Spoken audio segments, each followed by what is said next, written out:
Hi, I'm Kayla, and I'm here and I wanted to talk to you today about 5 simple ways that you can start to prepare to change your diet. So a lot of people that I've seen can get confused in this part of making that shift, and it's really important in order to set yourself up for success.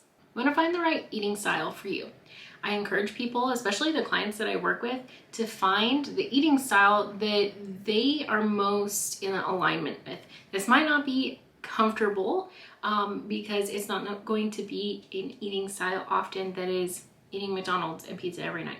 That's not what I'm talking about. I'm talking about if you're going to eat a specific nutritional style, for example, the Whole30. If you're going to do that, then you need to understand why you're going to do that.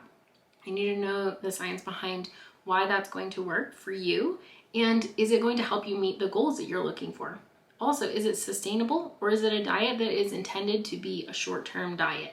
Is it something that you're only supposed to do for 30 days, as the Whole30 is, and then reintroduce other foods? So you know what you're getting into, how to prepare, and to be understanding of what types of foods you're going to be eating so you can start doing research in some of these other steps that I'm going to talk about. Number 2, you want to remove all of the unhealthy food from your house. You might be inclined to want to eat it if you have a lot of chocolate and it's just after the holidays, if you have a lot of cookies, if you have frozen pizzas, whatever those foods are that you keep in your house that are kind of junk foods, whether they be healthy junk foods or regular junk foods, clearing all of that out is a really good first initial step after you determine what you want to eat. And so clearing that out, throwing it away, giving it away. I wouldn't really encourage someone to eat all of it, because if you eat a bunch of crappy food and then you go and you start to change your diet, you're going to have more severe transition reactions that aren't going to make that transition as easy as it could be, and will probably mean that it will be more difficult for you to stick with some of your nutritional changes longer term as well. So I really encourage people to, if you don't want to be wasteful, give it away. Food banks need food, and maybe your neighbor needs some. Sharing cookies, sharing snacks with people isn't necessarily a bad thing as long as it's in moderation. So getting it out of your house is most important, though, whether that's through the trash bin or giving it away. Number 3, you want to create a meal plan and a shopping list. Now, meal planning doesn't have to be as in detail as some people think, but what it can really do is make sure that you have reassurance that you know what you're going to eat. A lot of people, when I see them make a diet change, they don't know what they're going to eat for their next meal. They're hungry, they get into the throngs of just hangriness, and then they don't know what they're going to eat. They don't have anything in their house, they're not prepared, and so then they're hungry, and guess what? They're going to go for whatever's easiest, whether that's going down the street to get some takeout or finding a snack that, oops, you didn't clean out. So some of those things are going to be ways to help encourage yourself that you're going to know what you're going to eat, you're going to have it in your house, and you're going to be able to be prepared. So if, for example, you're going to have this shopping list, if someone else needs to go and buy the groceries for you, you can communicate clearly, this is what I need, this is how much I need of it. Can you please bring that home? Whether you're a mom, a wife, a family member goes shopping for you, that can really help to make sure that you have in your home what you need, whether that be snacks or the ingredients for all of the meals that you're planning for the week. Also, this is something that I do for my clients. I help prepare meal plans for them so they don't have to have the weight and the extra time that it takes to plan that out.